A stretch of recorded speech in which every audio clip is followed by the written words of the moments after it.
Hello, Open Your Hymnal listeners. We have a very special surprise. We are broadcasting to you live from the NPM 2019 in Raleigh, North Carolina. We thought it would be fun to give you kind of a behind-the-scenes look at how we do our episodes. So we're going to actually Facebook Live what a typical interview would look like. And how we piece together our episodes. And we have with us, for this very special episode, of course, we have the co-host Matt Reichert. Hi, everyone. Hello. And we are so honored and privileged to have with us liturgical composer Tony Alonso. Hey, everybody. Everybody else said no. So, This is something we just haven't seen before. yes, this is something we just haven't seen before. I'm trying to share this on my page. And so, we're going to get cooking with the interview. Feel free to post some questions.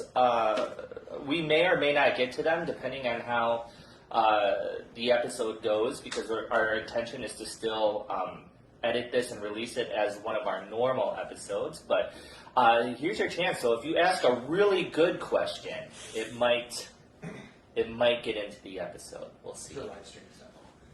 Yeah. So here, I'm going to flip it around here. And so, Matt, tell the viewers what you're doing right now. So I am doing all of the audio recording. Ta-da. Yeah. And then I will take what Tony says and cut it up to say what we hope he would have said. Exactly. And mainly intersperse it with your own commentary. Yeah. In other words, Matt does all the real work for this. That's right. So, all right. All right, well, so Tony, like we were just talking about before, this coming year we're gonna in our podcast season we're gonna do kind of a 10-year retrospective of the new translation for the Mass, and we're gonna start looking at some of composers' Mass settings that they wrote for that. And of course, I think Mass of Joy and Peace is one of those that stands out as one that's really, I think, stood the test of these last 10 years. I think it's quite ubiquitous. I know a lot of parishes that use it. I wonder if you could talk to us about just how you came to write Mass of Joy and Peace. Yeah. I feel really lucky because, the whole, decade before that is when I started writing liturgical music. So, I started getting published in about 2001, and the new translations, what was that, 2011? Mm-hmm. Something like that. So because we knew this translation was on the horizon, I couldn't really write a Mass setting because nobody wanted to publish new Mass settings for 10 years. And I'm really grateful for that because it meant that I didn't write a Mass setting for the first 10 years of my compositional endeavors, which would have been tempting to do in that time. But so certainly when the new translation came about, as much as there was a lot of angst about it, including from me, it was an opportunity to try and say, hey, even though we may not love this, how do we put our gifts as composers at the service of the liturgy? And so I actually spent a lot of time writing that Mass setting, more than most of what I've written. I spent a lot of time thinking through how best to set those texts. At the same time, one thing we didn't have the advantage of was any pastoral knowledge of how the texts worked in the liturgy, because we weren't permitted to use them until basically that first Sunday of Advent, whatever year that was, 2011. And so that was hard because we didn't really get to test the music in the same way. I would test them sometimes in workshops. In fact, I remember one NPM, I did a version of the Sanctus for Mass of Joy and Peace that was in 6/8, like the Gloria is. So the Gloria is glory to God, and I was playing around with the Sanctus being I don't know, something based on that. That was just terrible. And so I completely rewrote it based on kind of my experience of that. And but I was as shocked as anybody that the setting did so well. I think part of the reason it did is, I always had this kind of strange fondness for the St. Louis Jesuits Mass. Its kind of simplicity, D major, so many of the settings are in minor keys. And I really wanted to write something just kind of for ordinary time that was simple, singable, accessible, and Mass of Joy and Peace was what came out. I love that St. Louis Jesuit Mass too. Isn't it funny? To me, it's always like, I didn't really do it growing up, but actually when I was at Loyola Marymount, because it's a Jesuit place, we would do it sometimes. And I thought it'd just be like kind of a nice relief from some of the more serious settings, if you will, and light and lovely. And so I kind of wanted to write something, I wouldn't say just like that, but like in that spirit. Could you move just a little closer? Yeah, Would that be it's, okay? you need to say all that again. Yeah. That was okay. One more time. Could you say something in your, so obviously you're setting new text for the Mass, right? But could you, given the context that you're writing a new Mass for a text that everyone is learning in the congregation, could you talk about how some of your compositional decisions reflected the fact that everyone's learning something new? Oh, yeah, for sure. Yeah, always in a Mass setting, you want a degree of repetition, right? To kind of like link the various movements together so they make sense as a coherent whole for the assembly. But I think that was especially true at that time, that kind of pivotal moment when like everybody had to learn a new setting, or even if you were learning an existing setting, it was like learning a new setting because you had to like change something that was kind of like, deeply in your body. So I very much took seriously the ways in which I could use musical fragments in different places over and over again to kind of aid in the teaching of it. And I think that part worked pretty effectively. There are many things I would do differently and have done differently in a Mass setting I wrote since then. But I think that was particularly helpful for that moment in the Church's transition to these new texts. What came first? What part of the Mass? Oh, great question. The first thing was verse 3 of the Gloria. Is that strange? No, I had written a Gloria maybe like 5 years before that I didn't really like to the previous text. But I liked the third verse of it, and so I kind of ended up reusing that, but that's probably the first thing that came. But probably the Gloria, followed by the penitential act, and then the Eucharistic acclamations were actually the last thing that I wrote. What were some of the specific challenges you encountered with setting the new text? I think one, just kind of pastoral challenges, as I think most people that listen to Open Your Hymnal know, that was a hard time for the Church for a range of reasons. All those years leading up to the translation, like you can't see it just through the lens of changing words of the Mass. You have to see it through the lens also of all the struggles we were facing as a church with the abuse crisis. So a lot of feeling like, why are we doing this when all this other stuff is going on? Of course, there's kind of a false equivalence there in a lot of ways, but nevertheless, like you have to see it through that struggle, I think. And so one of the hardest things was just the spirit around changing the translation at all, because there was a lot of resistance to it. In my work at a Protestant seminary, it's still hard because it kind of took us out of linguistic communion with folks. Every time now I celebrate Eucharist at Candler School of Theology, I always have to kind of like remind myself to say different responses in texts. So another kind of struggle pastorally was that. But then I think most is the thing I was talking about earlier, which was just the fact that all of my writing, or at least anything that's worth its salt, emerges from an experience of words in an assembly, which we simply didn't have at the time. So it was me at a piano, crafting them, having people come over and say, hey, sing this, does it work? Which is helpful, but limited, as you know. And I think most good Mass settings kind of have their life in a community and are refined in that community before they're published. Well, the truth is none of those new settings had that benefit, including the one that I wrote. Would you have any observations concerning, especially now looking back in 2019? One of the debates I think that raged was whether it would be better to introduce revised settings or new settings. And I wonder if you have any thoughts about what, in your observation, what has worked pastorally places, or what has served our transition to the text better? Yeah, I think it's funny. I'm listening to this door keep shutting. It's like someone keeps slamming the door.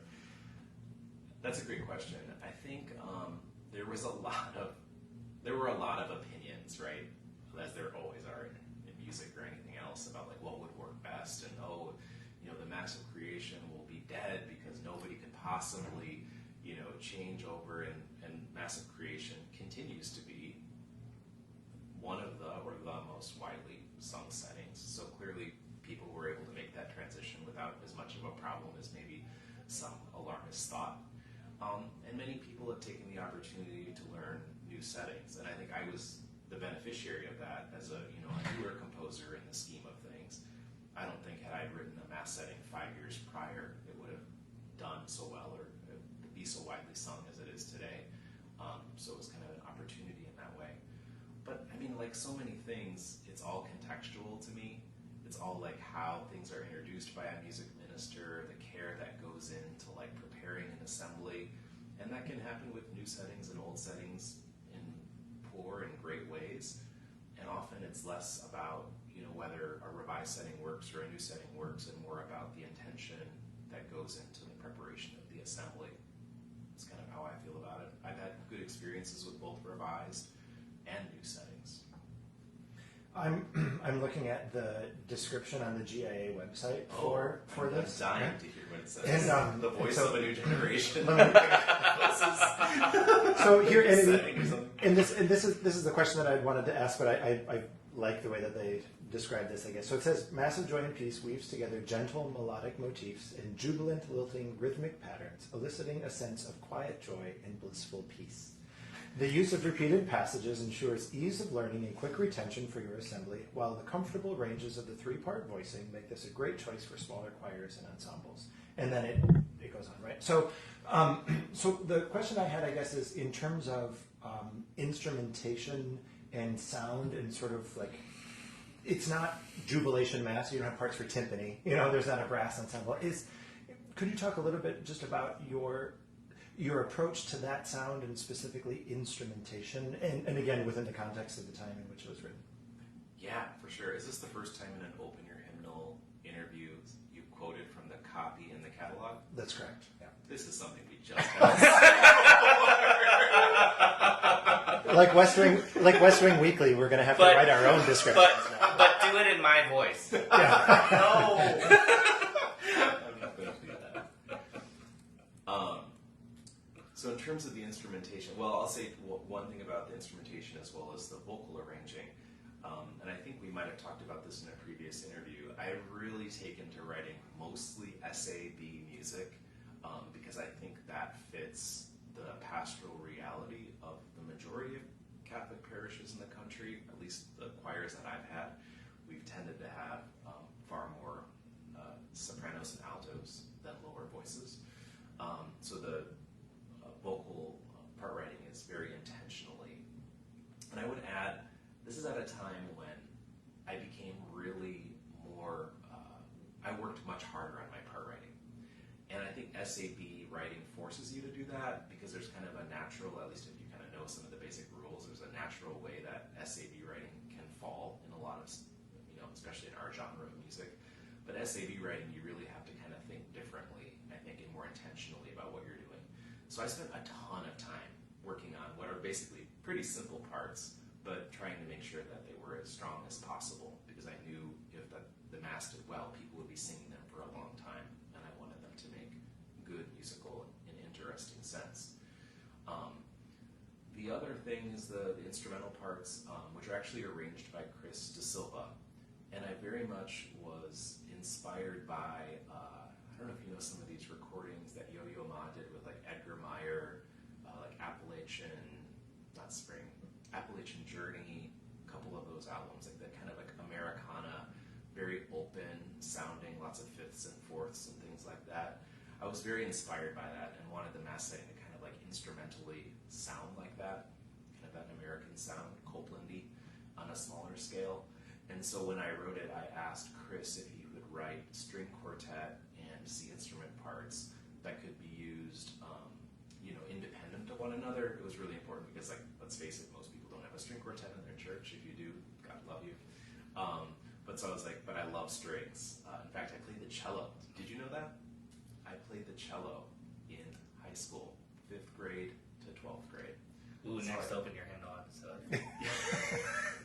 What would we do in that episode? Well, you would play for us. Tony playing the I cello. would play. We would just talk about all the cello parts that I mean, you can hear it because I write cello parts for almost every song because it's me like living out that childhood desire to sound good, which I never did. But that's another episode. Is rightly noted.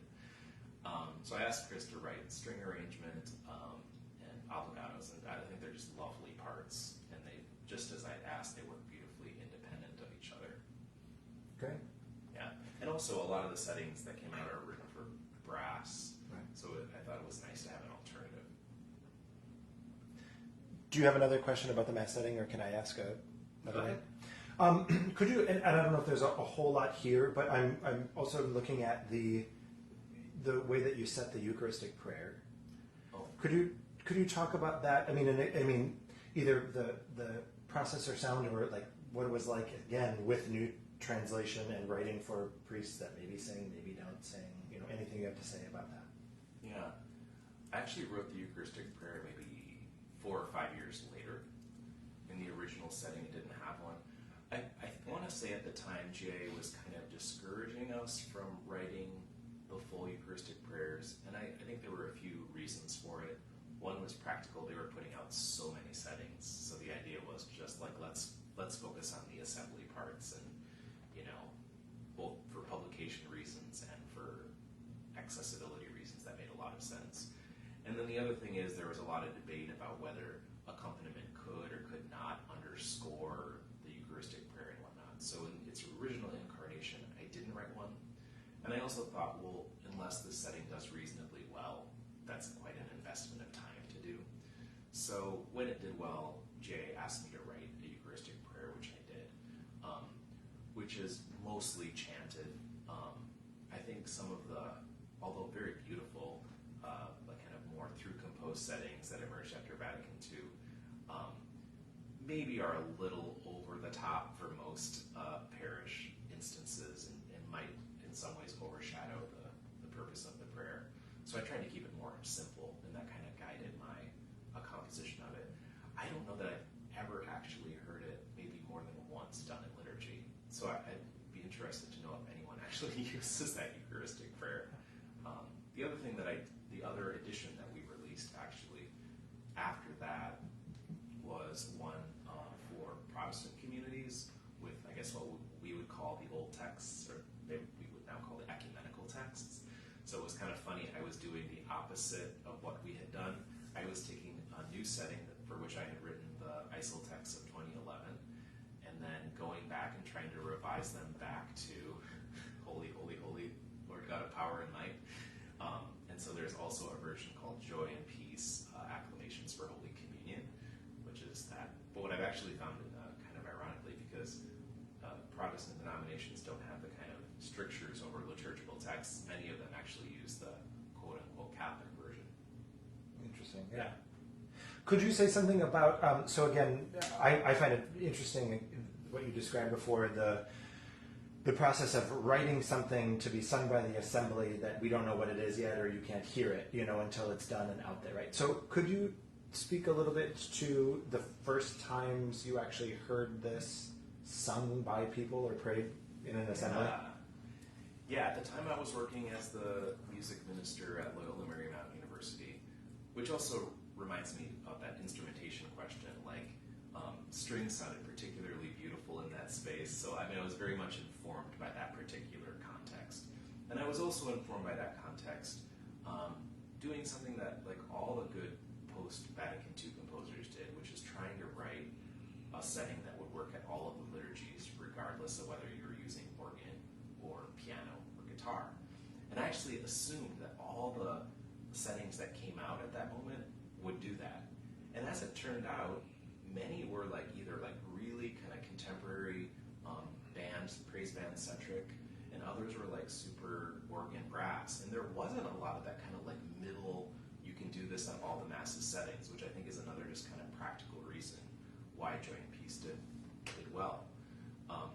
But so I was very much writing for that particular context. So my very first memories of it were actually with college students singing it, which is a fantastic memory. And one of the many wonderful things about working And so they grasped onto it immediately without any problem. And so all those years of angst, like, will we be able to make this transition?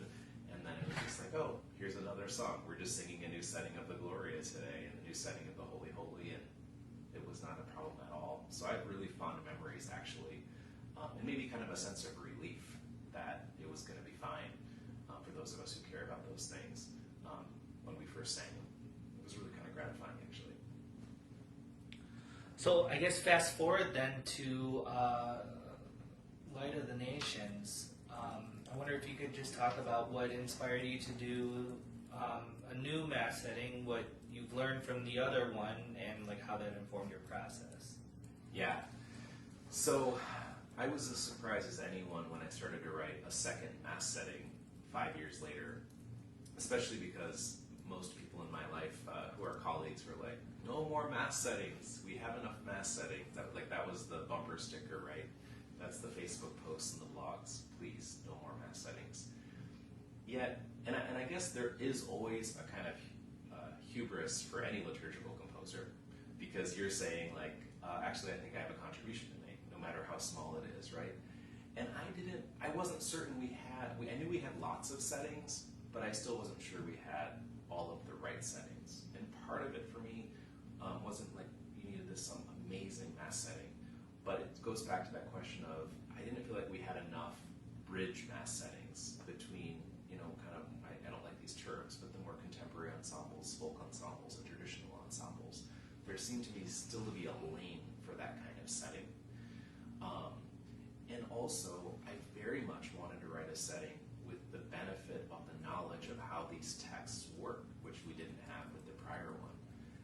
And so I started writing a Mass setting that we used at my church in Atlanta, Immaculate Heart of Mary, for, I think an entire year.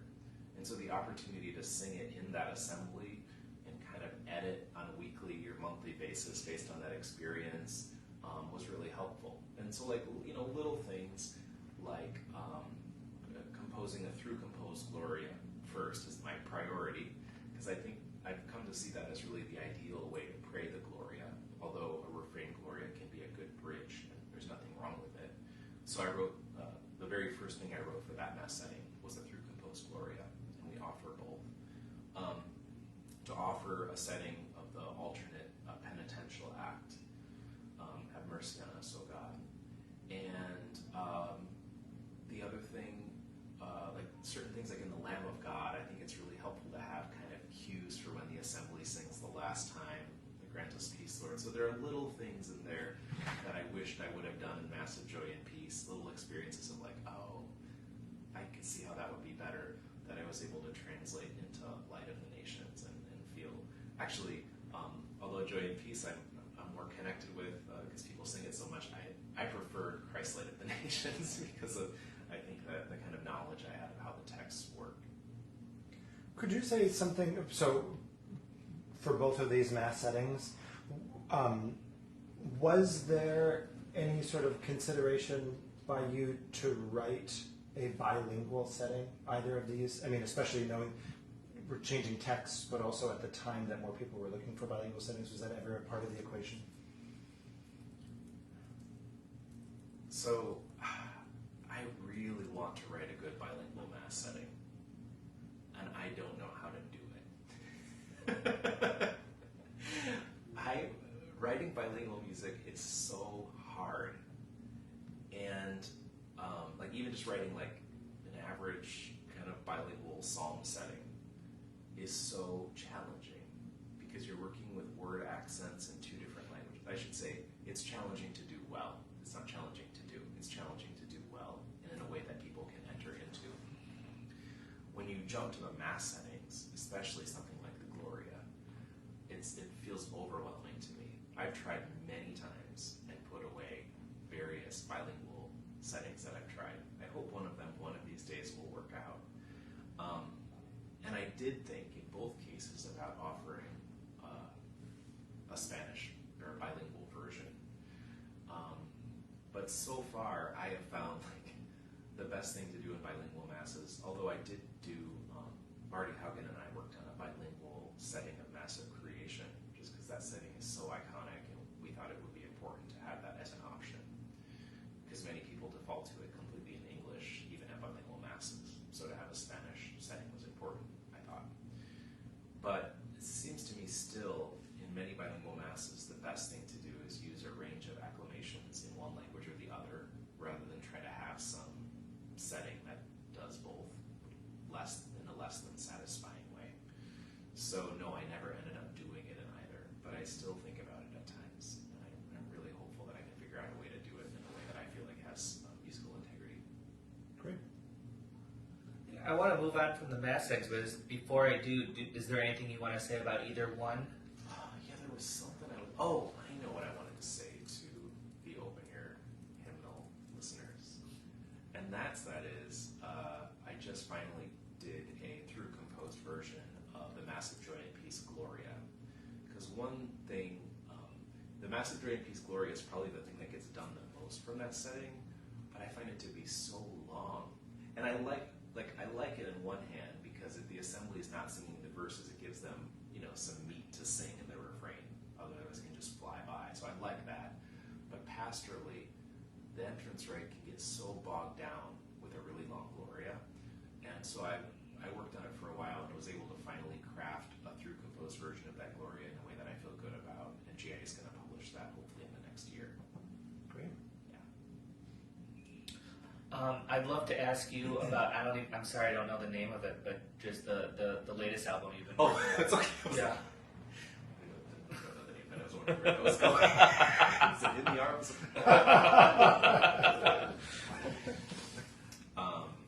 Yeah.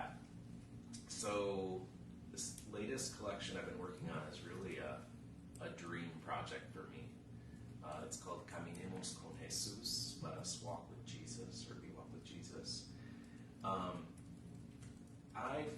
From my earliest memories of visiting my grandparents, my Cuban grandparents in Miami, I would remember my grandfather taking me to the Casino record store on 8th Street, like pulling CDs off the shelf and saying, listen to this, listen to this, listen to this. And I loved Cuban music from my youngest age. In fact, I don't think my Cuban father, I don't even think he listened to Cuban music as much as I did. But I always loved it so much. And over the years of ministering in bilingual contexts, I realized how much of the music we have in Spanish either comes from Spain or Mexico. Beautiful, wonderful music, but very little music kind of written what I would call a consciously Cuban style. There are some exceptions, some wonderful composers in Miami, but no kind of like sustained attempt. And I've often kind of opined, and I probably should research this more before I just say these things, but hey, taking risks on Open Your Hymnal. We'll fact check you. Yeah, fact check me later. I wonder if it's because the Cuban Revolution happened, and then Vatican II happened shortly after that, and the church was stifled in certain ways, and I think creativity was probably stifled in terms of enculturating the music in different ways. And you have all of these exiles to the United States who probably have their mind on more urgent things than how do we enculturate the music of the liturgy. And in many ways probably trying to hold on to the liturgy they knew in a time of incredible upheaval. So you don't see a ton of music like that liturgically. So I've always wanted to make some contribution in that way. The other thing that I love about Cuban music that I think makes it ideal for liturgy is it's so dialogical. If you listen to Cuban music, you hear a lot of just like back and forth between a leader and kind of a little conjunto group singing some kind of response, which feels very liturgical to me. And so I dreamt about doing that, but almost felt intimidated by it, and knew also I needed a partner in crime to like help me shape it. And I was delighted that GIA hired Peter Kolar in the last year as the director of Hispanic bilingual resources at GIA. And so as soon as Peter started, I knew it was he would be the partner that could help me realize this dream. And so over the course of the past year, I wrote many of the songs. Several weeks ago, we went to Miami and worked with a whole set of incredible Cuban musicians who helped me realize it in ways I just never thought possible. And I'm so excited to share the music. And I think one of the things that's exciting is, although we layers all around. If you strip it away, we're really committed to creating songs, like all liturgical music, that if you strip away all of that, you don't have a Cuban band in your local parish. You can just pull it off with a guitar or a piano, maybe a shaker, and it still works. And that was really an important commitment. So I'm really excited to share these songs. What are some of the Cuban, or some of the things you learned about just writing? I mean, it's such a departure in style from what we're used to hearing of your music. So I wonder if you would just share some of the things you learned about writing in that style, the instruments, the approach to playing it, the rhythms. Yeah, I think one of the things that we can learn by singing, experiencing the music of other cultures is kind of the patterns that we tend to fall into in our kind of dominant culture.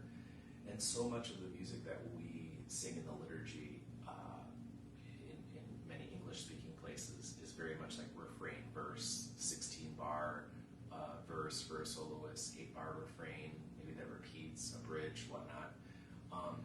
Cuban music tends to be, at least, of course we're generalizing, and there are lots of Cuban musics, just like there are lots of any kinds of musics, but particular genres that I'm working with have a lot of repetition.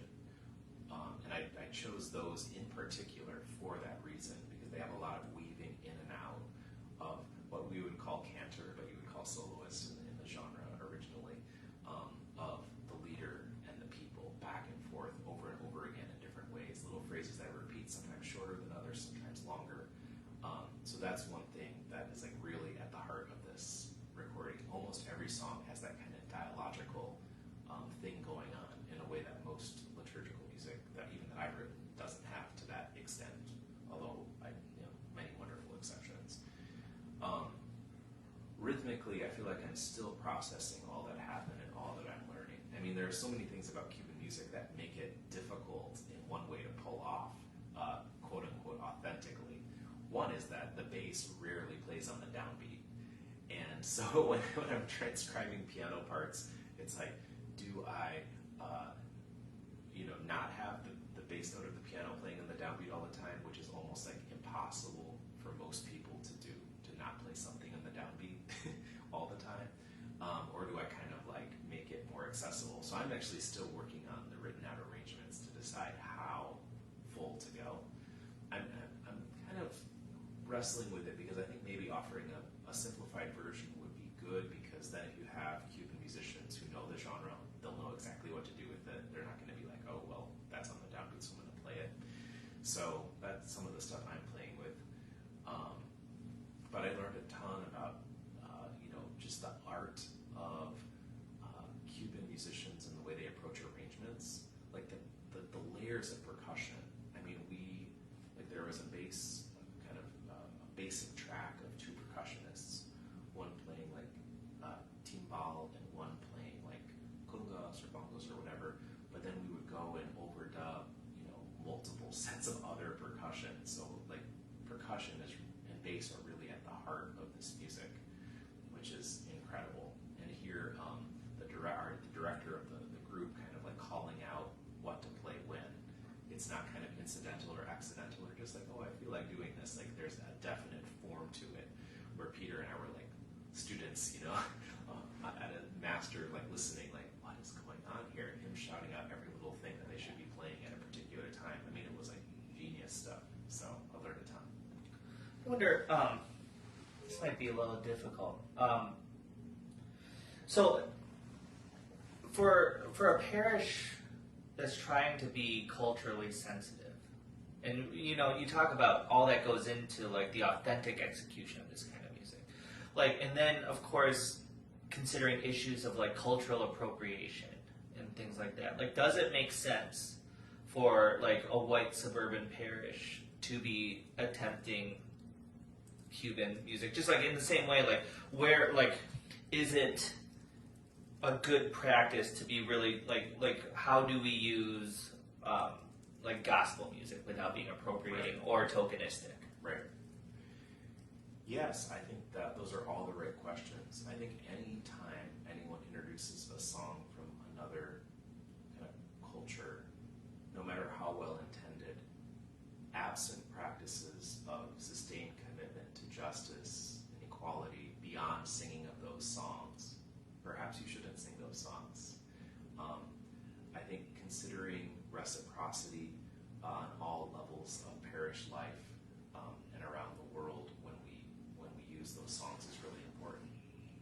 the other hand, I think sometimes we presume, in all cases, more uniformity ethnically and otherwise in our assemblies than is necessarily present.